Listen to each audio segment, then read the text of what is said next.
안녕하세요. 교환대학교 학생 여러분.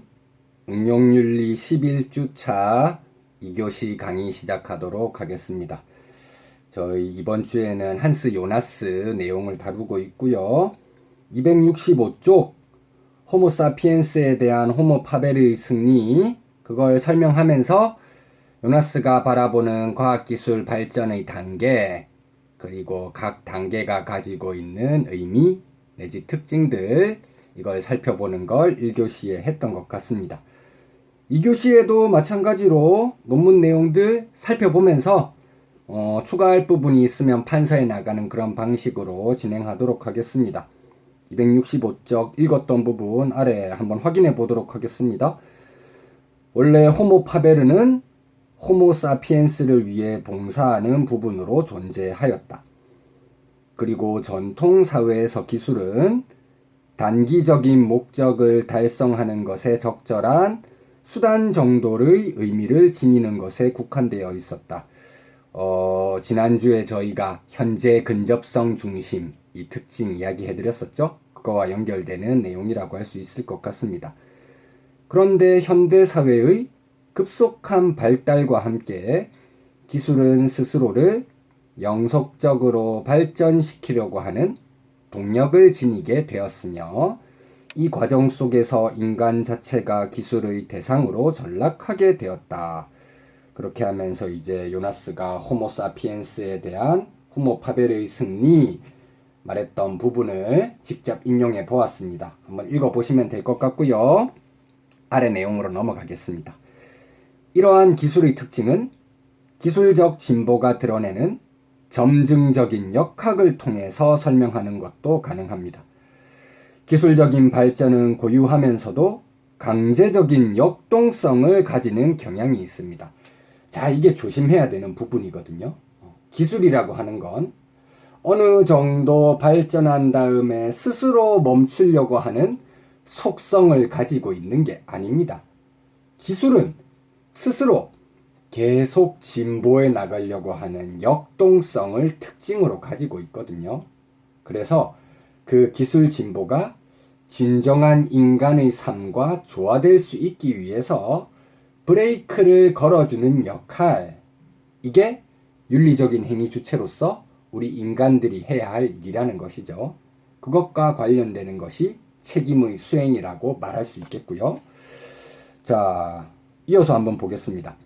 그리고 이런 특성으로 인해서 기술의 발전은 자동적인 추진력을 지니게 되는데, 그것의 결과 행위하는 사람의 계획을 능가하는 전혀 새로운 상황이 발생하기도 합니다.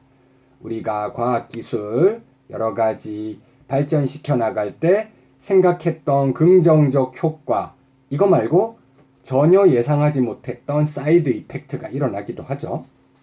기술의 발전은 그것이 시작되는 순간 그 동인을 스스로 흡수하여 인간의 통제력에서 벗어나게 됩니다.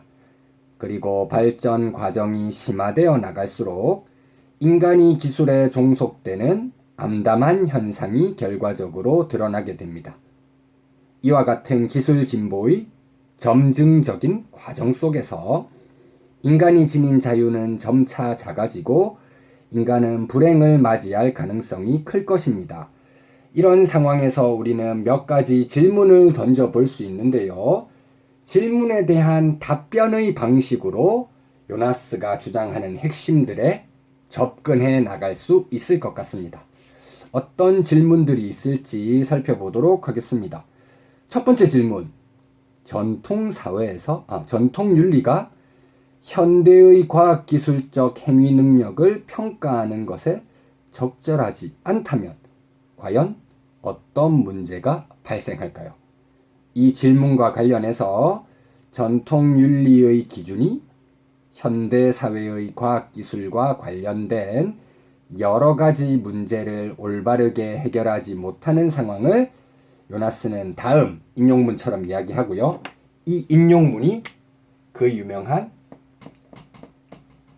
윤리적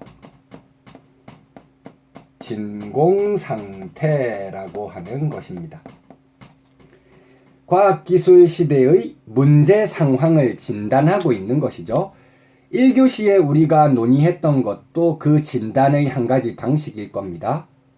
호모사피엔스에 대한 호모파벨의 승리, 과학기술이 인간을 지배하려고 들고 있더라. 이것도 한 가지 문제점이 될 수 있고, 윤리적 진공상태, 이것도 굉장히 큰 문제라고 할 수 있겠죠. 과학기술은 굉장히 많이 발달해 나가는데 인간이 가지고 있는 행위 지침, 그것이 발달해 나가는 속도는 과학기술 발달의 속도를 따라잡지 못해서 과학기술과 윤리 사이에 간극, 공백이 발생한 상태, 윤리적 진공상태 혹은 윤리적 공백이라고 부르는 것이죠. 여러분 이제 교과교육 공부하실 때 디르켐 나오잖아요. 도덕 사회화론 이야기할 때 아노미 현상 많이 이야기하죠. 무규범 현상. 앞에 아가 붙으면 없다는 거잖아요. 여러분들 헬레니즘 시대에 아파테이아, 아타락시아 다 없다는 거잖아요. 감정적 동요가 없는 상태, 나를 괴롭히는 고통이 없는 상태, 아가 없는 거니까요. 아노미, 무규범 상태. 현대 사회의 발전을 도덕적 규칙이 따라가지 못한다. 그것과 유사한 맥락이라고 이해해 두시면 되겠죠. 요나스가 현실 상황을 진단하고 있는 것입니다. 기존 윤리학이 한계를 드러내고 있다. 그걸 요나스 방식으로 표현하면 윤리적 진공 상태가 나타났다. 이렇게 말할 수 있는 것이겠죠. 자, 논문 내용을 보면서 복습을 해보겠습니다. 인용문 아래 부분 문단입니다. 요나스는 이런 상황을 윤리적 진공 상태라고 부릅니다. 이것은 기존 윤리 이론에 적용되던 전제나 규범을 통해서 해결이 가능한 한계를 넘어서는 새로운 과학기술적 문제 상황으로 인해 윤리적 공백이 생겨난 상황입니다. 윤리적 진공 상태를 다른 말로 윤리적 공백이라고도 하죠. 다른 말로 표현해보면 우리가 직면하고 있는 세계의 변화와 그것에서 수반되는 기술의 영향 아래 인간 지혜의 영역이 이런 파괴적 결과들을 다룰 만한 대체물을 발견하지 못하는 위험천만한 상황이라고 말할 수 있을 겁니다. 자, 첫 번째 질문, 윤리적 진공 상태와 관련될 수 있는 질문이었고요. 이제 두 번째 질문으로 넘어가 보겠습니다. 전통윤리와 현대 과학기술 사이의 비대칭적인 관계로 인해 발생하게 된 윤리적 진공 상태를 해결하기 위해서는 어떤 노력이 필요할까요? 자, 인용문 부분은 직접 한번 읽어보시도록 하고요. 바로 아래 문단으로 내려오겠습니다. 요나스는 인간이 행위하는 존재인 까닭에 윤리는 반드시 있어야 하는 것이라고 주장하면서 새로운 종류의 행위 능력이 새로운 규칙을 요구하게 되고 새로운 종류의 윤리를 요구할 수 있다고 주장합니다. 현대사회의 과학기술적 행위는 대상과 규모에 있어 완전히 새로운 종류의 것이죠. 이 상황을 극복하기 위한 하나의 대답을 찾아내는 것이 요나스 윤리학의 과제인데요. 그 내용이 바로 책임윤리라고 말할 수 있는 겁니다. 책임윤리. 자, 그렇다면 책임이라고 하는 표현 자체를 요나스가 처음으로 사용한 것일까요? 그렇지는 않습니다. 그 이전에도 책임에 대한 논의는 충분히 있어 왔었죠. 그 이전의 책임이라고 하면 기본적으로 소급적인 성격을 가지는 것이죠. 소급적. 잘못된 행동이 일어났다고 하면 이 잘못된 행동을 한 책임 소재가 누구한테 있는지 과거로 돌아가서 그 과거의 잘못한 사람을 찾아내서 책임을 묻는 방식이죠. 소급적 책임. 정치 철학할 때 나오는 노직 있지 않습니까? 역사적, 서사적 분배 이야기하죠. 소유권이 발생하게 된 최초의 노동 상황으로 돌아간다. 소급해간다. 비슷한 성격이죠. 과거의 책임 성격이 소급적인 성격이었다면 요나스가 말하는 새로운 책임윤리에서 책임의 성격은 다르죠. 예상적 책임, 예견적 책임, 예방적 책임 이렇게 이야기하는 것이죠. 과거에 일어났던 잘못으로 되돌아가서 책임을 묻는 게 아니라 앞으로 일어날 부정적 행위까지 예상해서 그러한 일이 일어나지 않도록 미리 책임지려는 자세. 새로운 책임윤리는 이런 측면에서 다르다는 겁니다. 자, 인가적 책임 소재로서의 과거로 돌아가는 그런 책임을 요나스는 형식적인 책임이라고 부르고요. 이런 형식적인 책임에서 벗어나서 미래에 다가올 위험까지 미리 예상하고 책임지는 것. 이게 과학기술 시대에 실질적인 효과를 가져올 수 있을 만한 책임 개념이라고 요나스가 이야기하고 있습니다. 자, 그리고 과거의 책임이라고 하면 계약과 관련되는 책임이 굉장히 많았어요. 계약적 책임이라고 써보겠습니다.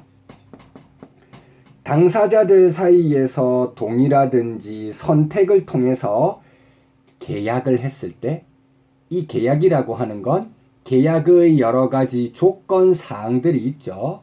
그 조건 사항을 위배한 경우에만 책임을 물을 수가 있습니다. 과거의 책임 개념은 이런 계약적 책임이었기 때문에 조건적인 성격을 가진다고 한다면 과학기술 시대의 책임윤리, 새로운 책임은 이런 계약적 책임이 아닙니다. 자연적인 책임이라고 이야기하죠. 계약적 책임이 조건적인 성격을 가진다면 새로운 책임윤리는 자연적인 성격을 가지는 것이고요. 무조건적인 성질을 가지는 겁니다. 계약적 책임은 조건적, 자연적 책임은 무조건적. 자, 이런 무조건적인 책임의 원형이 무엇인가? 부모와 어린 아이, 굉장히 어린 유아, 영아 정도 되는 아이와의 관계가 자연적 책임의 원형이다. 무조건적으로 부모가 그 어린 아이에 대해서 책임을 수행해야 되죠. 그 어린아이의 실존이라든지 미래의 생존 가능성 전체를 책임져야 됩니다. 그리고 이런 자연적 책임은 무조건적이라는 성질과 함께 요나스 책임윤리의 중요한 특징 가운데 하나죠. 일방적이라는 특징 또한 가지고 있습니다. 부모가 어린 영아에 대해서 책임을 수행할 수 있지만 이 어린 아이가 부모에 대한 책임을 맞받아치면서 수행할 수는 없죠. 배려윤리에서는 배려의 관계가 상호적인 거다 이렇게 이야기하잖아요. 요나스가 말하는 책임윤리에서 책임이라고 하는 건 일방적인 성격을 가집니다. 책임이 시간적으로 확대되어서 미래 세대가 생존할 수 있도록 우리가 책임을 져야 되는데 미래 세대 태어났을 때 이미 우리가 죽고 없기 때문에 미래 세대는 우리에 대해 책임을 수행할 수 없습니다. 시간적으로 단절되어 있죠. 책임의 범위를 공간적으로 확대시키면 자연 전체에 대한 책임을 이야기할 텐데 자연 생태계, 이것에 대한 책임 말한다고 할 때 비인간적 존재들, 이런 존재들은 인간과 같은 도덕적 행위 능력을 가지지 않기 때문에 의식적인 형태로 인간에게 책임을 수행할 수는 없습니다. 자연 안에 있는 것이 그 순환의 에너지 때문에 인간에게 자연스럽게 유익한 결과 이런 걸 줄 수는 있겠지만 인간처럼 의식적인 방식으로 책임을 수행하는 것, 자연이 인간에게 주는 이런 방향은 불가능하다는 것이죠. 미래 세대에 대한 책임, 자연에 대한 책임 모두 다 일방적이라는 겁니다. 자연적 책임, 이것은 무조건적이고 일방적 책임이라는 특징을 가진다는 것이죠. 자, 새로운 책임윤리가 가지는 특징까지 기억해 두셔야 되겠고요. 새로운 책임윤리라고 말하는 게 좋잖아요. 그런데 새로운 걸 이야기하려고 하면 관성의 법칙이라고 하는 게 존재해서 이미 사람들이 익숙하게 젖어 있는 태도들, 이것을 깨트려야 새로운 방향으로 나아갈 수가 있거든요. 그래서 요나스가 지금 현재 사람들이 익숙하게 적응되어 있는 굉장히 부정적인 사고방식을 지적하는 것. 다음 문단에서 이어집니다. 이것도 굉장히 중요한 부분이죠. 한번 읽어보겠습니다. 요나스는 과학기술 시대의 새로운 윤리로서 책임 윤리를 모색하는 것에 앞서 우리가 반드시 경계해야 하는 태도를 우선적으로 제시합니다. 자, 그것은 그의 유토피아 비판에서 선명하게 드러나고 있습니다. 유토피아, 이상향 이렇게 표현하죠. 없다는 말과 장소라는 말, 이게 두 개가 붙어서 아무 곳에도 없는 곳, 너무나 이상적이기 때문에 현실에서는 찾아보기 어려운 곳. 이상적이라는 건 우리가 생각하는 긍정적인 이미지, 우리가 노력하면 인류의 역사는 그런 긍정적인 방향으로 진보해 나갈 것이다. 이런 방식의 사고방식이 특히 서구 쪽에서 사유의 큰 하나의 축을 차지하고 있는데 요나스는 그걸 비판합니다. 그걸 비판하면서 이런 사고방식이 생기게 된 원흉들을 하나하나 지적하거든요. 어떤 원흉들이 있느냐 찾아보겠습니다. 유토피아 비판의 작업을 수행하기 위한 첫 번째 단계로서 요나스가 언급하고 있는 사상가가 바로 베이컨입니다. 베이컨. 이렇게 한번 써볼게요.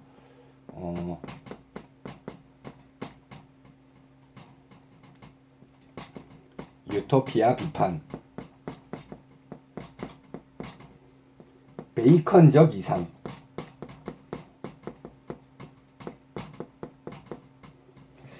제가 아마 환경윤리 할 때 온건한 인간 중심주의와 극단적인 인간 중심주의 비교하면서 베이컨 구절 아마 소개해 드렸을 것 같아요.